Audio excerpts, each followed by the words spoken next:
बिस्मिल्लाहिर्रहमानिर्रहीम। आप देख रहे हैं मेरा यूट्यूब चैनल और मैं हूं राना मुबशर। 3-4 बड़ी अहम डेवलपमेंट्स हैं, 3-4 बड़ी अहम जो है ना पॉलिटिकल खबरें हैं जो आप लोगों को देनी है।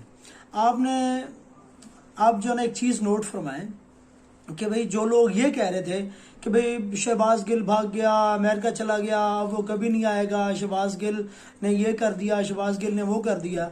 आपकी इत्तला के लिए अर्ज है कि शहबाज गिल साहब वापस पाकिस्तान आ चुके हैं और आज उन्होंने धुआंधार जो है ना एक प्रेस कॉन्फ्रेंस की है और उन प्रेस कॉन्फ्रेंस के अंदर जो जो उन्होंने राज फाश किए हैं वो मैं आप लोगों को जो है ना बताने लगा हूँ। सबसे पहली बात क्योंकि उनका अमेरिका के साथ एक बड़ा आपका गहरा लिंक है, उनकी फैमिली वहाँ पे रहती है और यही जो है ना नून लीग वाले बार बार जो है ना आपके सहाफ़ियों के ज़रिए या इधर उधर बातें करके ये शो करने की कोशिश कर रहे हैं और कोशिश कर रहे थे कि भाई ये शहबाज गिल जो है ना अमेरिका के खिलाफ क्यों नहीं बोलता या ये अमेरिका मुर्दाबाद के नारे नहीं लगाता। तो मैं आज आपको बता दूं कि भाई वो लोग या शहबाज गिल कितनी अमेरिका के खिलाफ जो है ना चलने के लिए रेडी हैं या चल रहे हैं। ये तो कोई खुल्लम खुल्ला मतलब कोई भी जो है आपके लिए ढकी छुपी बात नहीं है। आज जो ना शहबाज गिल साहब ने अपनी प्रेस कॉन्फ्रेंस के अंदर ये बात बताई। मैं भी पिछली वीडियोस के अंदर आपको बता चुका हूं कि उन्होंने सबसे पहली अहम बात ये बताई कि ये अमेरिका ने रजीम चेंज आखिर क्यों किया है, क्योंकि अमेरिका समझता है कि वो सुपर पावर है, no doubt still America super power है, लेकिन अपकमिंग सुपर पावर जो है वो तो चाइना है। अपकमिंग सुपर पावर चाइना है और चाइना का बहुत अच्छा लिंक है रशिया के साथ। और जो भी ये ब्लॉक चेंज की बात करेगा, जो भी कंट्री, वो उसको अमेरिका डिक्लाइन करने की कोशिश करेगा। पहले हम सुनते होते थे कि भाई पाकिस्तान के अंदर जो कुछ होता है, जो भी करवा रहा है अमेरिका करवा रहा है, जो करवाता है अमेरिका करवाता है, जो कुछ हो रहा है अमेरिका की मर्जी से हो रहा है।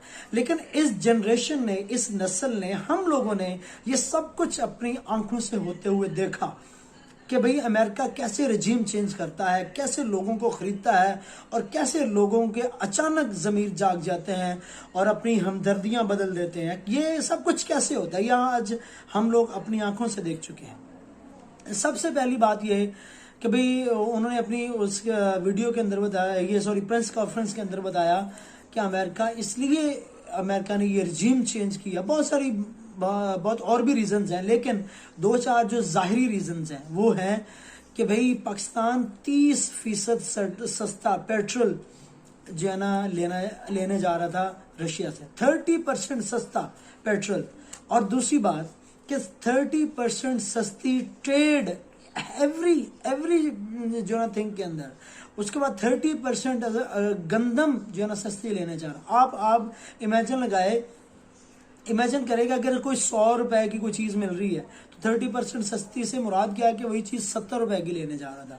और जैसे ही ये चीजें कम रेट पे इंपोर्ट होनी थी पाकिस्तान के अंदर, तो पाकिस्तान के अंदर महंगाई ऑटोमेटिकली खत्म हो जानी थी, इसमें तो कोई शक ही नहीं है, और एक्सचेंज रेट इनका ऊपर चले जाना था। लेकिन यही बात हजम नहीं हुई कि इसकी इकोनॉमी कैसे बेटर हो जाए, इसकी पाकिस्तान की मौशियत कैसे अच्छी हो जाए। ये बात उन लोगों को हजम नहीं हुई और उन्होंने जो अपने करिंदान यहाँ पे रखे हुए उनके जरिए तहरीक अदम एतमाद चलाई और आप सब ने देखा कि कैसे जो है ना अमेरिका ने रजीम चेंज की। और दूसरी बात ये कि आपने ये भी देखा कि कुछ ही दिनों के अंदर स्टेट बैंक ऑफ पाकिस्तान के जो गवर्नर हैं उनको भी इन लोगों ने चेंज कर दिया है। किन लोगों ने? नून लीग वालों ने। और ये अभी जो ना मुफ्ती इस्माइल साहब ने वज़ीर आज़म शहबाज शरीफ साहब का पैगाम उन तक पहुंचा दिया है कि भाई आप कैरी नहीं करेंगे। रजा बाकर जो स्टेट बैंक ऑफ पाकिस्तान के गवर्नर थे, उनको भी जो ना उतारने की आपके लोग नोटिस जारी कर दिया गया। ये क्यों? क्योंकि ये IMF की पॉलिसीज के मुताबिक अब जो IMF कहेगा वो ये करेगा, वो यही वाली गवर्नमेंट करेगी। और दूसरी बात, ये टैक्स कलेक्शन हुई, आपको पता है कि ये परसों जो ना रिपोर्ट आई एक दिन पहले कि भाई रिकॉर्ड टैक्स कलेक्शन हुई है पाकिस्तान के अंदर। और टैक्स कलेक्शन का इदारा आपको पता है FBI, और उनका भी चेयरमैन इन्होंने जो है ना हटा दिया है। क्यों? क्योंकि ये शो ही ना कर सके कि भाई ये जो पॉलिसीज थे, ये जो रूट्स थी, ये खान साहब की गवर्नमेंट ने लगाई हुई थी कि भाई कैसे टैक्स कलेक्ट करना है और कैसे जो है ना लोगों से टैक्स जो है ना लेके और आवाम को रिलीफ देना है। ये फैक्ट्स एंड फिगर्स लोगों तक पहुंच ही ना सके। ये दो बातें उन लोगों ने जो है ना बड़ी, आप कह लो कि इन्होंने बड़ी चालाकी के साथ एफबीआर का गवर्नर जो है ना चेयरमैन भी चेंज कर दिया और स्टेट बैंक का गवर्नर भी जो है ना चेंज कर दिया। और एक और चीज, ये लोग क्या करते हैं, ये किसी ना किसी तरीके महंगाई ज्यादा करके, अनएम्प्लॉयमेंट ज्यादा करके, पॉवर्टी ज्यादा करके ये एक्सचेंज रेट को कम करते हैं, एक्सचेंज रेट को ये कम जो है ना करते हैं, जिसकी वजह से क्या होता है कि क्योंकि एक्सचेंज रेट बड़ा बिकता है लोगों के अंदर, लोग एक्सचेंज रेट की वैल्यू को समझते हैं कि ये जो एक्सचेंज रेट कम हो गया इसका मतलब कि गवर्नमेंट बहुत अच्छा काम कर रही है, लेकिन उसके मुतबादल जो बहुत सारे नुकसानात किए जाते हैं वो लोग कोई नहीं देखता, वो कुछ भी नहीं दिखाया जाता। और नॉन लीग वाले जब भी गवर्नमेंट में आते हैं ये क्या करते हैं, एक्सचेंज रेट को जो है ना कम करते हैं। जब एक्सचेंज रेट कम होता है तो ये अपना जो है ना फिर प्लंदा लोगों के सामने करते हैं, देखे जी हमने ये कर दिया, लेकिन महंगाई ऊपर चली जाती है, अनएम्प्लॉयमेंट ऊपर चली जाती है, पॉवर्टी का जो लेवल है ये बढ़ जाता है, लोग अपना जो है ना अपनी मतलब जो है ना कि क्या कहते हैं जॉब्स जो है ना छोड़ने पे मजबूर हो जाते हैं। ये तो है इनकी प्लानिंग जो ये कर रहे हैं। और महंगाई के जो फैक्ट्स एंड फिगर है, इन्फ्लेशन रेट के जो फैक्ट्स एंड फिगर हैं, पूरे 28 मंथ्स की इस महीने के अंदर रिकॉर्ड जो है ना अपर लेवल तक महंगाई पहुंची है, ये लोगों को नहीं दिखाई दे रहा। और एक और बात, जब इमरान खान साहब जो है ना बाहर से जब पेट्रोल महंगा आ रहा था और यहाँ पे पेट्रोल महंगा किया जा रहा था, तो तब ये जो लिफाफा सहाफ़ी हैं या दूसरे इधर उधर के सहाफ़ी हैं जो जिन लोगों को अब सांप जो है ना सूंघ गया है, तब ये बड़ी बढ़ के मारते थे टीवी पे आके ये कि ये हो गया, ये महंगाई बढ़ गई, फिर पेट्रोल महंगा कर दिया, हुकूमत जो है ना ये करती जा रही है वो। अब चीनी की कीमत महंगी हुई, बिजली की कीमत महंगी हुई, अब जो है ना आपके लिए डॉलर 175 से 184-85 पे चला गया, पेट्रोल की कीमत अभी बढ़ने लगी है। अब ये खजाना आप कह लगे कि जहाँ कहाँ 21 मतलब 21 अरब डॉलर का इन्होंने रिजर्व छोड़ा था पीटीआई की गवर्नमेंट ने, अब एक महीने के अंदर 6.5 अरब डॉलर जो है ना उन्होंने वहां से खिसका लिया है। अब कोई बंदा नहीं बोल रहा।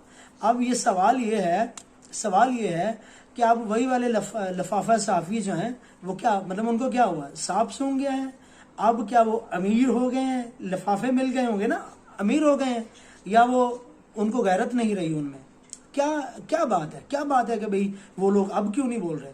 तब एक भी चीज की जो ना प्राइस बढ़ती थी तो हर टीवी चैनल पे जो ना ऐसे शोर भरमार होती थी, अब क्यों नहीं बोला जा रहा, अब लोगों को क्यों नहीं बताया जा रहा, क्यों? क्योंकि ये लोग जद्दी पुश्ती उनके साथ है, और जद्दी पुश्ती अब फिर वही बात, गद्दार चोर लोग इनको ना कहें तो और क्या कहें।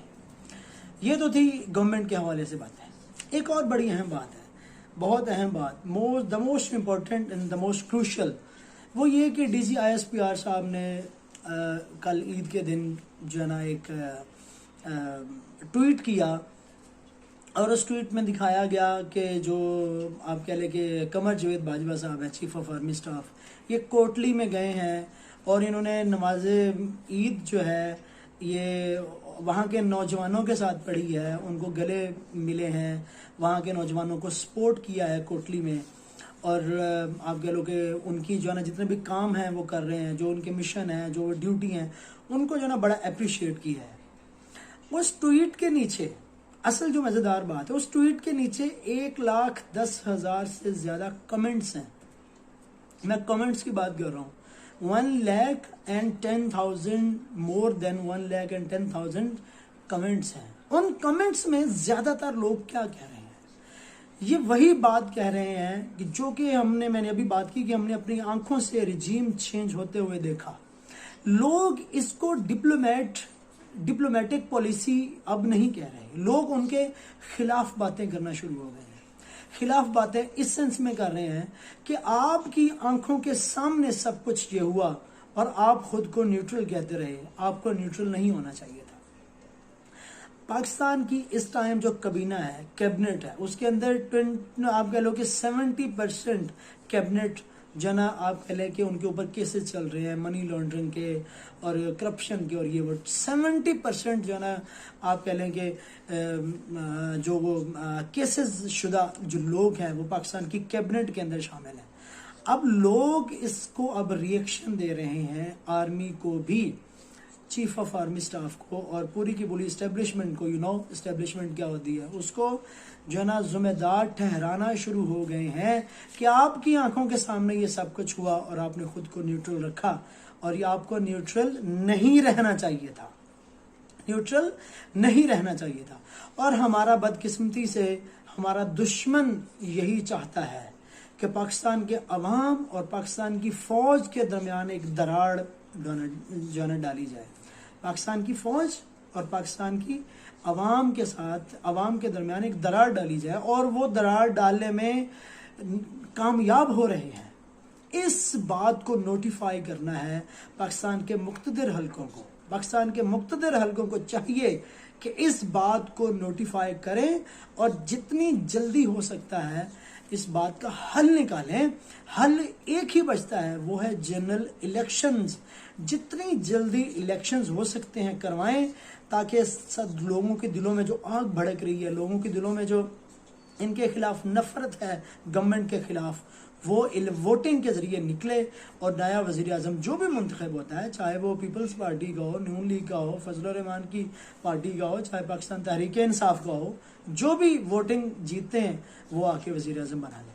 सिर्फ एक इसका यही बात बड़ी हमें तकलीफ देती है कि पाकिस्तान का वाहिद इदारा जो बड़ा डिसिप्लिन है, बड़ा कमिटेड है पाकिस्तान की गवर्नमेंट के साथ, पाकिस्तान की रियासत के साथ, वो है हमारी पाक फौज, जिनके जवान आप कह लें बॉर्डर्स पर शहीद होते हैं और हम आराम की नींद सोते हैं। हमारी हिफाजत एक किस्म का अल्लाह के बाद हमारी आर्मी करते हैं, और वही इदारा, उसी इदारे के खिलाफ जो है ना लोग अब बातें करना शुरू हो गए। तो ये बिल्कुल कतन ये नहीं होना चाहिए, ये बिल्कुल भी नहीं होना चाहिए। हम इसको बहुत कंडेम करते हैं, और पाकिस्तान की इस्टेब्लिशमेंट को अब ये चाहिए कि जितनी जल्दी इलेक्शंस हो सकते हैं ये करवाएं। और दूसरी बात ये कि भाई अब ये जो चेंज आई है, ये जो शहबाज गिल साहब ने आज अपनी प्रेस कॉन्फ्रेंस में ये भी बोला कि ये जो चेंज आया, रजीम चेंज, एक ये भी थी कि एक होती है जियो स्ट्रेटेजिक इम्पोर्टेंस, एक होती है जियो इकोनॉमिक इम्पोर्टेंस।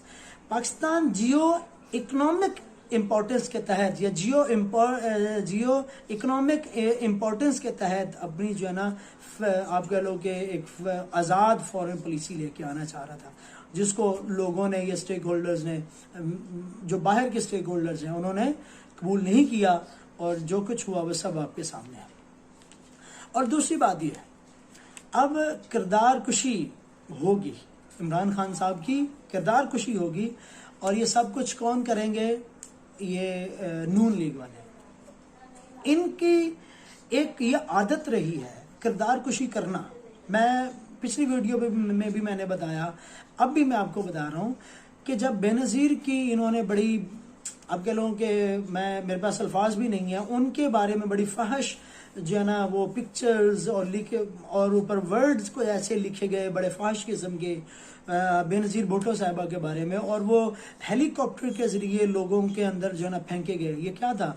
ये उनकी करैक्टर असैसिनेशन थी, उनकी करैक्टर असैसिनेशन थी। और यही करैक्टर असैसिनेशन जो है ना अब इमरान खान साहब के खिलाफ भी होगी।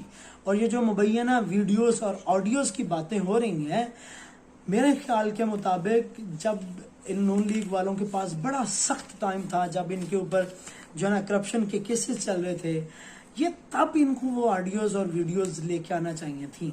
अगर वो ऑडियोज और वीडियोस मौजूद हैं तो तब लेके आना चाहिए थी, तब, लेकिन वो नहीं लेके आए। इट मीन्स उनके पास ऑडियोज और वीडियोस नहीं हैं, लेकिन वो क्या करेंगे, बड़ी एडवांस टेक्नोलॉजी आ गई है, एडवांस टेक्नोलॉजी को यूज करके वो ऑडियोज और वीडियोस वो बनाएंगे।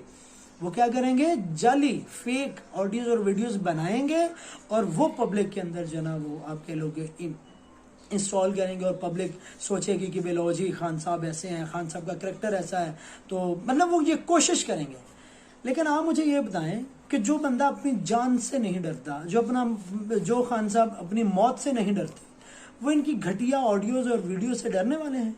मेरे ख्याल में बिल्कुल भी नहीं डरेंगे। अब तक के लिए इतना ही। अल्लाह।